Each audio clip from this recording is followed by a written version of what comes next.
अगर कोई बंदा बेहोश हो जाता है, आपका संगी दोस्त अजीज कोई भी, तो आपको इस वीडियो में मैं जो अमल बताने लगा हूँ इसकी बरकत से इंशाअल्लाहुल अजीज वो फ़ौरन ठीक हो जाएगा।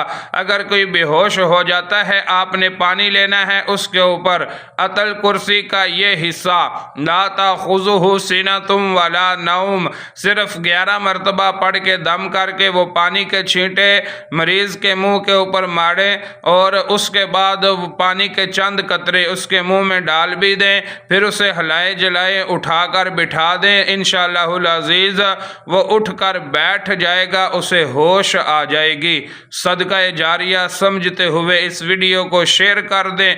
दिल इजाज़त दे तो लाइक भी कर दें। अगर चैनल सब्सक्राइब करना है तो कर दें। आपको इंशाअल्लाहुल अजीज़ शॉर्ट वीडियो में रूहानी अमल मिल जाया करेंगे।